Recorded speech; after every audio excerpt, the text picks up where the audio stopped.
where it goes down, where you hear about the sports all around town. In the country, full of controversy to the highlights. You just not safe in the limelight. All right, ladies and gentlemen, welcome to a dynamic episode of The Stoop where we talk hoops, and more hoops. I go by the name your guy TJ. I got my guy Kev over there. What's going on tonight, Kev? Everything is everything, man. As always, it's a pleasure to be here. I know it is, my man, my guy Kev. Listen, it's been a minute since we went back and forth, so we're going to get to it. We got some new interesting concepts and things we want to work on tonight, and we're going to get to it. First thing is called the drop. So we're going to look at what's going on. I got a couple of pivotal questions, man. The first one I'm going to pose to you is talk about playoffs here. We talk about the Blazers, the Trailblazers, that is. Do you think they got a strong enough run in them this year to make some noise in the playoffs? Quite simply, no, I do not. Okay. I do not. The Blazers come into the playoffs, the number 8 seed. They play, obviously, the heavily favored Lakers at number 1. Right. And aside from missing the playoffs in the last couple of years with LeBron, he's had ample time for him to recover because he's had them long runs. Lest we forget, he's accompanied by arguably, the best big man in the game in AD. He's injury prone, but he's been relatively healthy this year. And then, of course, we have the young Kyle Kuzma. So the Blazers had a great run in the bubble. I'll give them all the credit in the world. But the problem that we have here is they've needed stellar performances just to get to this point in the bubble. And they've had quite a few. Dame put up some big games. CJ hit some big shots. Right. But I just can't see this going on and making a difference past, the luck is going to run out, I guess. I want to say this, though, if I may. If the Blazers figure out how to play a collective team scheme of defense with a four-headed monster, I'm going to say a four-headed monster because they are now getting great post play by Jokic. They're now getting that 1-2 combo that we always – listen, we think about the great combinations, the top 1-2s, whether it's Giannis and Middleton or if it's John Wall, Bradley Beal, Bron, AD. We think about those stellar 1-2s. One can never argue how hard Dame and CJ goes. So let's be clear. Then you add a vet like Melo giving you anywhere from 15 to 21 and he's a game. Been like playing very well. Right. Melo is really, really showing that he still has much left in the tank. And then Jokic is back playing at a phenomenal clip. Him and Whiteside are playing a little high-low. So we sure if they don't get a team defensive scheme together, they still can't make a run against the Lakers. Well, anything can happen, obviously. Whether it happens right now, I'm not quite certain of that.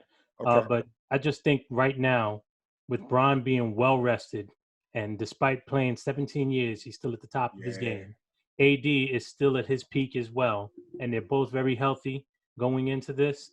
I just don't know if Dame's got enough heroics left in him to be able to knock him off 4 times. Well, we're going to talk more about Dame a little later on in today's show segment because we got some more left with my man Dollar. Let me go into my next segment with the drop. So let's look at it from the MVP standpoint. We got Giannis, Bron, and the beard, James Harden. Who's your pick? Well, we talked about this a while ago. Yes. My answer has not changed. Wow. I still say it's Giannis. If we really want to think about it, though, we got 3 candidates here. We have Harden as well. And, he's had arguably one of the greatest runs over the last few years. He's finished number 2 in MVP voting quite a few times over the last few years. Yes. And, in fact, the seasons that those guys bested him were probably arguably some of the best seasons that we may have seen at the time between Steph and some of the other guys. So he's had quite a run, but this year it's a 2-man race. Let's be real about this. Right. It's Giannis and it's LeBron James. LeBron James playing at the level that he's playing at is amazing for the amount of years and the amount of games that he's played over the years. But I still have to ride with Giannis. He was the favorite coming into it. He had a hell of a run, and we really didn't put LeBron James at the top of that until just before the bubble. I mean, just before the pandemic struck, and he knocked off the Bucks as well as the Clippers back to back. Yeah, and saying back to back, and that was huge, and that kind of vaulted him over the top in a lot of people's eyes. But that little 2-week run wasn't enough for me to negate the entire season. So I'm still going with Giannis. Okay. Apparently you disagree. Share with me. We had that conversation on the show back. We was in the studio, and we talked about what it's looking like. And for me, it hasn't wavered. I still think in year 17 at 35 plus, it's LeBron James. Well, go ahead. I also want to say that during the bubble, neither one of them really made a strong case to convince anybody who's on either side to change their mind. And you know what? That's something I was going to get to. So If we take away the bubble, we see the winning percentages, the win losses, the plus minuses for LeBron was excellent. It was amazing. He knows how to still create off the dribble, stretch the floor for people, find and create, get guys open shots in their spots. He knows how to pick and choose and pluck away any defense. But his showing, and Bron's my guy. His showing in the bubble was not as what I thought it would be. I think the rest at his age started to show. As you tell me all the time, bro, Father Time is undefeated. That should go to. And I think Bron, that little bit of break kept him off his rhythm because, you know, getting up and down the floor and the thing that you do night in and night out, it has to be a constant. The beard has been great this year. Giannis has been great this year. But nonetheless, I still want to go with my guy Bron because, like I said, when he was hurt last year, the Lakers faltered. He came back this year with something to prove. Everybody thought he was washed. They put him out the pasture, and he got it done. Best record in the West. He gets it done night in and night out. Now, an honorable mention for MVP. We just got done talking about him. Dame had a lot to prove. You know, that back and forth he had with Skip was crazy. I want to get your thoughts on that. But I think if we had to just solely look at the bubble in a couple weeks prior, what's your thoughts on Dame for MVP, man? For MVP of the year or for MVP of the bubble? MVP of the bubble, I think he's got it hands down. Okay. MVP of the bubble, hands down. I don't think there's much of an argument. You can put up an argument for somebody like Devin Booker as well. Okay. But hands down, even TJ Warren, you can make an argument for. But I'd have to give it to him. Come on, man. The run that he's had has been unseen for 3 back-to-back games to end the season, to make it into the playoffs, get him over the top. 6-2 in the bubble when pretty much a lot of people wrote him off for dead. Yeah. They earned that spot. Hey, Skip, he's not clutch yet, bro? What's going on, Skip? Interesting to see what he's going to talk about tomorrow. Yeah, let's jump on to our last one, man. I'm also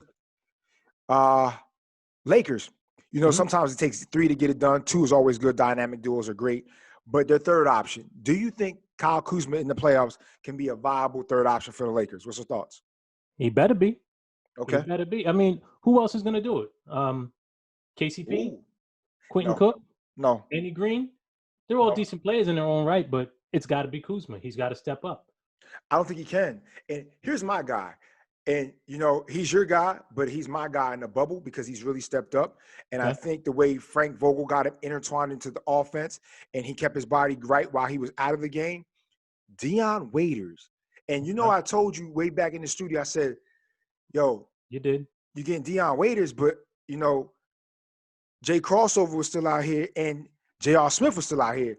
And I ain't put a lot of stock in Dion Waiters, but then Dion Waiters gets buckets. Dion Waiters can create. Dion Waiters can get his own shot. Dion Waiters can get in any offense and do his thing. And I wrote him off.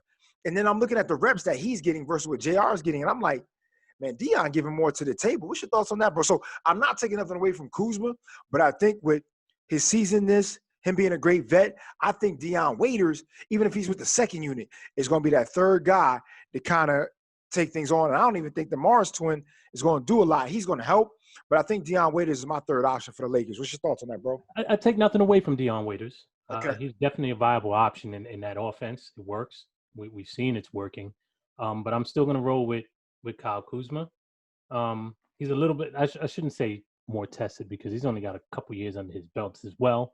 But he's improving. His numbers are a bit down this year versus his previous 2 seasons with the Lakers. Gotcha. However, they have gone up in the bubble. So he's compensating for what he didn't do during the season, which is why I'm more inclined to say that he's got a better feel for that offense and he's going to work out a little bit better. But Dion Waiters is he's nothing to sneeze at. I'm okay with that as well. Okay, solid. So let's talk about this new segment called In Transition. This is yours right here. Mm-hmm. So when we talk about in transition, getting up and down the flow of the game, are we talking how games can move and flow and things can happen with a transition, whether it's a big steal, a good rebound, a key shot, big 3, whatever the case is. There are some transitional moments, especially looking at yesterday's game with the Grizzlies, who played great throughout the bubble. Ja Morant, oh my God, the kid got that work, boy. He hit. He made a statement. His resume is intact. Don't let that Murray State fool you. Ja hit. So let's be clear. In transition, I want you to break down what you thought was the best, key factor in edging play yesterday that you've seen from the Blazers versus the Grizz. Okay, in watching that game, specifically with the Blazers trailing, I believe, by 3, Yeah. with about 3 minutes left in the game, 3 minutes 10 seconds to be exact. McCollum made a hell of a shot. Yes, he With the did. momentum on his side, he just stopped short, had John Morant kind of spinning backwards, and he stepped back and launched that three and sank it. Next trip down, Nurkic got an and one. Yes. And then following trip down, Melo sank the three that sealed the game. So for me, it was that shot that McCollum hit, because without him hitting that, they're down three and we don't know what happens, and they could possibly lose that game. I think that right there was a momentum shift. Yeah. And I think the thing about that is CJ saw the matchup. CJ was really, let's be clear, CJ low-key was giving Ja the business throughout the course of the game. And I hope the young fella works on his body. He's going to work on his IQ. He's only going to get better. The sky's the limit for the young boy. He's going to be all right. But you could tell CJ, with his vet paralysis, used him yesterday. And like you said, CJ came to play. That was the pivotal moment where we seen the transition happen, where the game went from here to here. And I mean, man, hats off to CJ, man. He took the Blazers to where they needed to be for him to go ahead and win that game, man. Yes, sir. I think that was it. Another new segment called Boxing One. So you know what the Boxing One, man. A Boxing One is a defense designed to shut down the guy with the hot hand of the night. And we seen throughout the course of the bubble, man, there was guys who was on an inferno. They was torching, walking buckets left and right, man. So I want to go ahead and get your thought for who should have the Boxing One set up for them, and who are some of your honorable mentions as well. Go ahead, Kev. What you got? Well, the Boxing One goes along with the MVP for the bubble, as we discussed. Okay. I'm giving it to Dame. I mean, 50, 51, 61, 42. Yeah. Listen, man. Numbers, that's man. a heck of a run he had there. And not to mention, he still was averaging about 9 assists doing that. Yes, he was. So, it's not like he's just chucking up shots. He's distributing as well. He played his heart out. And did you see how he was still controlling the offense? Yes, sir. High screen and roll. Mm-hmm. And if he had his shot, he took it. If he didn't, he got rid of it, came through. It was just impressive. But go ahead. No, but that's my pick. If you have somebody else, let me know what you're thinking. No, I think Dame Dollar was definitely the Boxing One guy. I would give 3 honorable mentions if I could. We just got done talking about the young fella, Ja Morant, which we learned that he had a fractured thumb, and we're still giving that work. So Ja Morant would be my one. Got a lot of heart. The young fella is going to be okay. Speaking of another young fella, Devin Booker. I don't know what's going to happen. And you know what's crazy? My other 2 honorable mentions, which is Book and this other guy, they're supposed to still be on the same team. But due to Phoenix Suns' poor management, which we know happens, they're not. But Devin Booker, I don't know how much longer he's going to last in Phoenix. It's still a small market in many NBA regards. But he gets it done every day. Like, he gets it done. And my other guy is TJ Warren. TJ Warren, I can't wait to see what's going to happen. When TJ Warren and my man Jimmy Buckets get back into it, it's going to be a pleasure. What's your thoughts on that, bro? Are we talking about that series? That series, or just even as far as your honorable mentions in the Boxing One, what you thought? Well, I already said Dame. I can look at Devin Booker as well. But if we're talking about that playoff matchup, the 4 and 5 in the Eastern Conference, where we now have Jimmy Butler and TJ Warren going to battle. They already have history, as we know. Yes. So this is going to be – it's got the makings of a great series here. I'm excited to watch that series. It should be a good one. It should be a very good one. Then we got Bam as well. This is just a very well-rounded series. So absolutely. Anybody else that you would give a good honorable mention to? I thought another guy that we can give some kudos to, honorable mention. He won't win the Boxing One, but – he worked hard, and I even seen him work hard the other night as the Blazers were nearing their playoff game. Karis LeVert. Yes. Karis LeVert for Brooklyn got to get an honorable mention from the Stoop. He does. He's put that team on his back, considering that they've been decimated by the coronavirus. We don't have DeAndre Jordan, which, offensively he's not doing much, but he's a presence in that hole. Absolutely. We also have Spencer Dinwiddie, who's down because of that. Right. And clearly we don't have Kyrie, and we haven't had Kevin Durant all season. And yet somehow, some way, they've managed to crawl into the playoffs, even with some coaching changes. They're playing very well. Yes. Speak on that. He's put that team on his back right now, and he's playing very well. Shout out to Joe Harris as well. He's doing Joe Harris getting to the bucket, and Joe Harris known as a shooter. Joe Harris getting to the cup. Like, what Joe Harris is this? Karis LeVert, man, put that team on his back, his shoulders, and his torso. I know that young man. It's going to be interesting to see next season how things progress when Kyrie comes back as well as KD to see if the ball can flow. You know, Kyrie's whole thing is that the ball sticks. It's stuck in Boston. It caused a lot of team dissension and problems in the locker room. Brian was able to manipulate the whole thing between him, Kevin Love, and the rest of the role players and the people on the Cleveland Cavaliers way back then. So I'm interested to see if Kyrie actually learns his lesson and got a chance to step back and watch and see how a great season like Spencer Dinwiddie and Karis LeVert had to say, hey, listen, they're great 3 and 4 options for you, along with DJ coming back in the middle, and of course the legendary and great Kevin Durant. So it's going to be interesting to see. Brooklyn, we go hard. We'll see what's going on next year, BK. A thought just occurred to me really quick. Hey, what's up? We've been doing honorable mentions for a couple of things, but there's one person I want to give honorable mention, even though he never gets the props that he deserved, and especially later in his years. And I want to go back to the MVP really quick, and then we can go back. Chris Paul this season managing to get OKC where they are at, still playing at the level he's playing at after all of these years, is an unsung hero in my eyes. He's not the MVP by any stretch of the imagination, but he deserves some credit, so I just want to give him a shout real quick. He gets that shout. They're a 4th seed, and he got traded. And you know, that's another playoff series I'm excited about. Yeah, and you know what's crazy? They thought Chris Paul and Melo was washed up. Rockets, we gonna see how this turn out. I'm just saying. I'm hoping that Russell Westbrook's that's unfortunate. Is not too serious and he's able to come back and play in this series, because when you look at it and you think these guys were traded for themselves, for each other, right? And now have to face each other in the playoffs in the first round. Yes, indeed. Everybody's got something to prove. And then of course we have Harden as well. He's going to do his thing. Is he going to disappear again this year during the playoffs? That's been the knock on him. Maybe not so much in the first round, but it's going to be a heck of a series to watch. But I think also what we need to watch out for, the Rockets and their small ball. We talked about that before. Yes. It's been working for him, but Steven Adams is going to have the time of his life because there's nobody to battle with him and bang. There's too undersized for him. You remember, I don't know if you remember in the bubble, Valanciunas had like 8 straight buckets. Like, and Robert Covington's looking like, yo, anybody else going to hit him? PJ Tucker? No, it's not. Hey, like, yo, what? Yep. Y'all really thought this was going to work without using Clint Capella? We're going to see. We're gonna see. That's what I find very interesting about that particular playoff series. Bro. Yeah, that one's gonna be interesting. So we'll see. Good luck to my man Dan Tony and the rest of the Rockets, and we'll see how that goes. Mm-hmm. Moving on to the next segment, man. We calling this Crunch Time. We're gonna put the 24-second clock on where we discuss a topic going back and forth.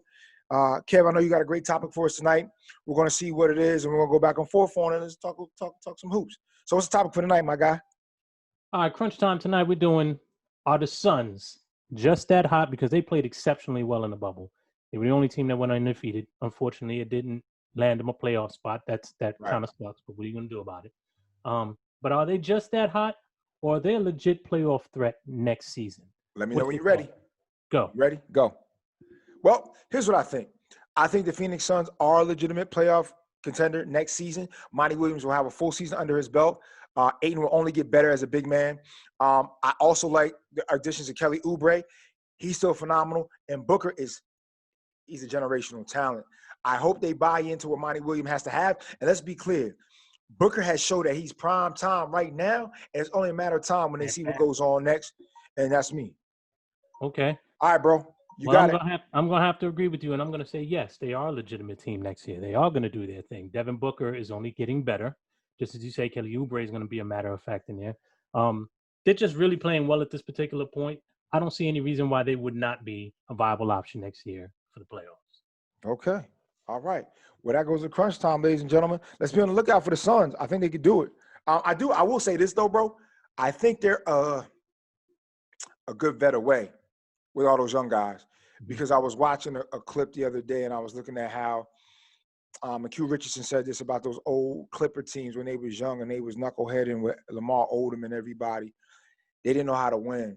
And I think that's maybe where the Suns are. They don't know how to win. They got all the talent in the world. Let's be clear. They're young, athletic. They're great. They got my young boy from North Carolina who shoots it at a high clip, too, from the wing. But they need to win. They need to learn how to win. So they do need a veteran presence in there. Somebody like he's kind of old and he's over somewhere else in the West, but they could have used him as well with somebody like Mike Conley to help. Yeah. And show him. Unfortunately, that's just not going to happen. But we'll see. But maybe they're able to add somebody on during the off season. And you know what? They had Jay Crossover last year, and they chose to not re-sign him, which was just oddly enough something I just didn't buy into. But you know, be that as it may, that's where it is. But when a guy gives you a 50 ball, you don't want to sign him back. I'm just saying. What are you gonna do, man? All right, bro. We're gonna wrap the show up for the day. Let's get into these playoffs, man. Interesting, whole bubble concept, everything going on. I'm excited for it. I love basketball. I know you love basketball. Let's go through them. First, we'll start over on the west side, the best side. First round, Lakers, Blazers. Who you got?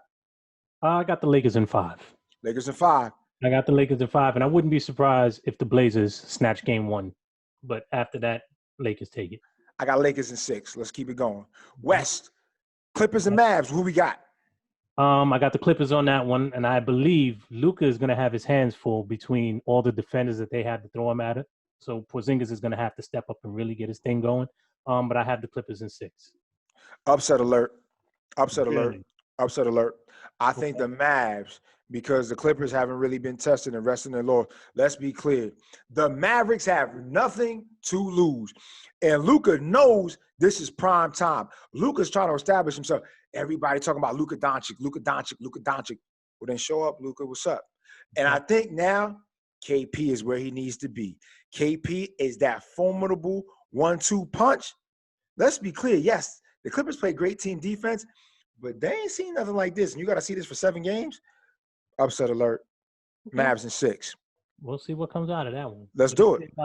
We have the Nuggets and the Jazz. What you call that one? Nuggets and Jazz. Who you got, man? Who you got? Yeah, this is a tough one. I'm gonna have to go with first of all, I'm saying this one's going 7. 7? Okay. It's going 7. I think it's a little closer than people think. The Nuggets, Jamal Murray, Joker, Michael Porter Jr. Yeah. This is gonna be tough. Tough I one. mentioned Mike Conley. He's gonna be out for a little bit because Right. I believe he went to be with the birth of his son. Right. And then So of course he got quarantined back in the bubble. Yeah, right. So and then of course we have Donovan Mitchell and Rudy Gobert. Right. Spider's tough. He's tough. Rudy is a defensive stalwart. You have other guys like Rubio and other guys playing their role. Now without Bogdanovich. You know what? I'm going Nuggets. I'm going Nuggets, and I'm still say 7. I'm gonna go Nuggets. I don't want to say 7, but it might go 7. I'm gonna tell you what it is. If Rudy Gobert can kind of limit Joker from getting off, because you got to remember, Joker can get his own shot from the perimeter. He can shoot it. He gets to the bucket. He can back. Like, he's a Swiss Army knife. So, bro, I'm going to be honest with you. If Rudy Gobert can kind of keep the Joker at bay, then it kind of balances out with everybody else playing a role. But if Joker does what Joker can do, he came back more in shape, leaner, hooping. It's going to go 7 games. I'm getting edge to the Nuggets. Okay. Last but not least, Rockets Thunder, first round. What's up? Whew. This is the one I really want to see in the Western Conference. Absolutely. They have me glued more than any of the others. What you got? This is also another tough one because let's not forget we also have Austin Rivers out there. Eric Gordon's out there. There's a lot of guys. E. Gordon coming off injury, though. Okay. But there's still a lot of guys. But to make a long story short, Covington, P.J. Tucker, what's up? Yeah, I'm going to go with the Rockets on this one. I think they still have enough, despite playing small ball, to outrun them and do what they have to do. CP3, as I said, has played phenomenal, but I don't know if he's got enough with him on that team to take him over the top. But this will be a good series as well. I'm going OKC in 6. Is my mic on? Test 1 2. Test 1 2. Another upset. Upset alert. I like the underdog. I like retribution. I think they did my man CP3 dirty in Houston. Extra dirty. Ain't no Irish Spring, ain't no Ivory, no Dove can clean this dirty up, bro. I'm going with the Thunder, and I'm going to tell you why I'm going with the Thunder. I don't think there is no solution for Sam Adams by the Rockets. None. And when CP is in his bag, I mean, like, he is the best camper. Because when he get in that bag, like his sleeping bag in his bag, yo, at his age, he's still giving the work. And Shea is another young problem. Shea is a problem. And I just think they're young, they're athletic. D'Lo Gallinari still has a lot to prove. He can still put it up. Like, I think they're just apples for apples. So the Thunder's right there, but I'm giving that slight edge to what Adams does in the middle, point blank, period. And I think that CP knows enough of the Rockets' nuances. Because here's the thing, CP is another game manager, just like Bron is, and they come from the same tree. So they're able to see things differently than most competitors and most athletes and most ball players. I know CP3 is going to be able to help pick their shots. That's why I'm going to go with the Thunder. Thunder and 6. Thunder and 6, bro. I wouldn't necessarily call that an upset, though. Okay. They're right there with them. But I'm not mad. Thunder and 6. Thunder and 6. Thunder and 6. I'll put a cheesesteak on that one. Thunder and 6. Now, this is assuming everyone's healthy and back. You're saying even with Russell Westbrook there, I'm thinking as it is. I mean, okay. Thunder and 6. East side. Let's go to the East Coast now. First up, Bucks Magic. What we got? I think that's a 5-game series if they're lucky. Bucks walk away with that one. Fairly. Let me say this, man. I think the Magic are only one quality vet away from doing some things because, you looked up, man. Augustine's already 10 plus in the league that fast. Aaron Gordon's a problem. T. Ross is a horse. T. Ross shoot it at a high clip. I think they'll be okay in the years to come if they can kind of stay together a little bit and add some pieces. But yeah, this is a walk away for the Bucks. Actually, you know what? The Bucks don't do it in 5. That's gonna say some things. I'm giving them one just out of rust and everything. Everybody's still really trying to get their stuff together. I don't think the Bucks have shown themselves to be who they were prior to the pandemic hitting. Right. Obviously not. I think they're 3-5 in the bubble, with other reasons too. But and then on top of that, we add in that Jonathan Isaac isn't there. So right. Antetokounmpo pretty much can have his way. So that one's going possibly a sweep, but I'll give him 1. So we're going 5. Okay, solid. Raptors, Nets. You talk on this one first because I want to hear how you're going to do my Nets. If this is next year, it's a different situation. But I'll be honest with you. Nick Nurse is one of my candidates for Coach of the Year. Bro, he gets the Raptors to buy in they buy in so well that they can go in the dollar store and come back out like millionaires. Like, I'm telling you right now, Nick Nurse knows how to dictate and he runs that squad. Here's the thing. They don't got no real big signature sneaker athletes up there anymore. Kawhi's gone. And I think they just got a great dynamic team chemistry, man. Like, Van Vliet has stepped up admirably. Kyle Lowry's still that Philadelphia dog. And Pascal Siakam is proving that he's ready to take this league by storm. Low-key, Pascal Siakam is that next dude up. Y'all ain't hear that from anybody. Y'all heard that from TJ. That's the next dude up. And then you got solid vets. You got Serge. You got Mark Gasol. You got solid vets, bro. So Raptors and 6. Because I think Karis LeVert, they're gonna put some points up. So I think Brooklyn could get 2. They might get 2. Fair enough. I was waiting to see if you want to do them dirty and say they were getting swept or something. No. There ain't no brooms out in Brooklyn. So we're on the same page then because I was going to give them 6 as well. Okay. Jamal Crawford is going to be there when he returns. That may help us out a little bit. But as we alluded to earlier, Karis LeVert playing very well, but I don't think enough to take him over anything more than 2 games. So I got the Raptors on that one as well. Celtics, Sixers. What you got? Because I want to. You know what? Let me go first on this one. Yeah, go first. I'm saying the Celtics. Okay. Walk away with this one. Sixers have, as far as I'm concerned, underperformed terribly for quite some time now. My God. And we have had a debate amongst ourselves on camera and off camera where we talked about the 1-2 punch of Joel Embiid, and Ben Simmons. Yes, sir. Yes, sir. I've been saying for the longest time, Ben's got to be the one to go. You don't agree. You think it should be Joel Embiid. Mm-hmm. Let me give you a little piece of information here. Let's do it. Ben Simmons, as we know, is down with an injury right now. He won't be around for this playoff series. And the 3 games that he missed in the bubble, Right. prior to that, the 76ers, per 100 possessions, were being outscored by their opponents by 7.3. Since he's been gone, they are now outscoring their opponents by 3.7. Their scoring averages have gone up per 100 possessions. Before, they were averaging 108 per 100 possessions, and now up to 121. So pretty much what I've been saying the entire time, his lack of his ability to stretch the floor. He's a great facilitator. He sees things well. He's a great dribbler. He does a whole lot of things very well. But offensively, he actually holds them back. I've been saying that for the longest, and now you have the proof in the pudding. Give me your thoughts on that. Which, by the way, now we also have to consider that Kemba Walker, because Ben Simmons is also a pretty good defender. There's nobody there now. Kemba Walker's going to have a field day. But go ahead. What's your thought?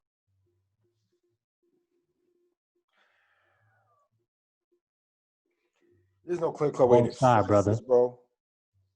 I know this season for the Sixers is going to be tough. When they didn't bring back Jimmy Butler or they failed to bring back J.J. Redick, I knew that when they signed and gave that big money to Tobias Harris and they brung on an aging Al Horford thinking that that was going to be the rescue button, it wasn't. Take us fast forward to now where we're at with no Ben Simmons. I don't know. All right, who do you have winning then? I got the Celtics. There's going to be a lot of turnover. The Sixers now. I'm actually past this playoff series. My thing with the Sixers is now in the offseason, you got to make a decision. Somebody got to get shipped out.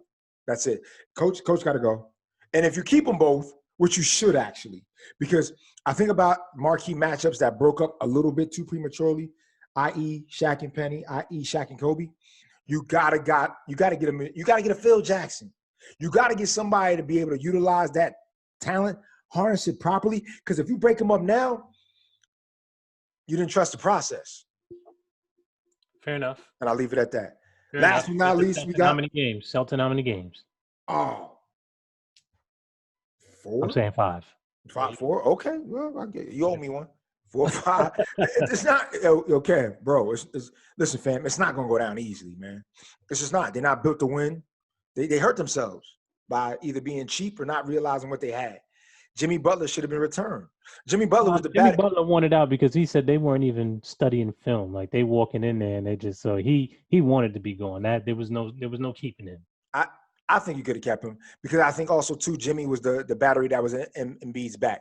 Oh, for sure. And not for nothing, with a penetrating big guard like Ben Simmons, what the heck were you doing? Get rid of J.J. Redick and T.J. Connell. Yeah. What was now that I'll agree with, but Jimmy Butler I don't think was disinterested when he saw the dynamic in that locker room. And I never bought into Tobias Harris as being elite, man. I never did. No, he's definitely not elite. He works for them right now, but he's not it. He ain't working now because they about to be done in the first round, so that ain't working neither. All right, here we go. Let's wrap this up. To a couple bounces into the finals to just being going first round. But anyway, next up we got the Pacers. Yeah. Now we talked about here with T.J. Warren. Let's get ready to rumble. Let's do this one. Who you got? I honestly don't have a pick on this one. You don't? Oh, I do not. I really don't. Can I get it? Can I get it? Absolutely. Here go the X Factor. When them PG County boys, if he come ready to rock and roll, I don't care what the Heat do with the Dragon, what they do with Jimmy Buckets. I don't care what they do. Bam Adebayo, I don't care none of them. If Victor Oladipo is Victor Oladipo, I want to take y'all back to something as well. Huh? He's coming off of something as well, so I get that. But if you remember, even Orlando Magic, Victor Oladipo, first-year Pacers, Victor Oladipo, unstoppable. Yes, he's coming off of something, but here's the thing. If you get a 70 to 80% Victor Oladipo with T.J. Warren getting busy right now, Miles Turner, Yeah. I like I And said, the rest of them, come on, bro. this is another one I think may go 7, and that Sabonis. seventh game is down to the wire, and it's just a matter of who's going to make the bigger plays at the right time. That's what I have there. I don't think the Heat realize how great they are. I think they kind of played down. I think the Heat think they're right there, and I know Jimmy's been on his Twitter and all that saying, yeah, they heads, they get. No, and it's actually gonna tell you right here, first round. Because here's the thing, go with the Pacers again. Pacers ain't got nothing to lose. They win, they win. They don't, they don't. It's the Pacers. I'm going with the higher seed just because I don't have a pick, so I'm gonna go with Pacers in 7. There you go. Told you. Like the Heat ain't ready yet, man. So I think we're gonna have an interesting playoff in the bubble, man. I'm looking forward to it. I really am looking forward to that first round game with the Lakers and first round series with the Lakers and the Blazers. I am a nostalgic dude. I like it, and this may be the last time, you never know. But I am looking forward to when Melo and LeBron stand side by side. It's just always nostalgic. I've loved and appreciated what they've done for the game of basketball in the post-Jordan era. I'm fans of both, and long live them both forever. So. All right, man. That's it for us tonight. What's your thoughts, man? You ready to rock and roll? I am ready. I'm ready. All right, so to all our Stoop fans, we be rock and rolling all this week, giving you that inside the bubble action Tuesday, Thursday, and a bigger show on Saturday. Thank y'all for tuning in for my guy Kev. Pleasure. We'll catch y'all later. It's been another episode of the Stoop. Y'all be good. Some say that it gets no real on the field or the court. We capture the thrillers. Some opinions and all of the truth. Real people talking real sports on the Stoop.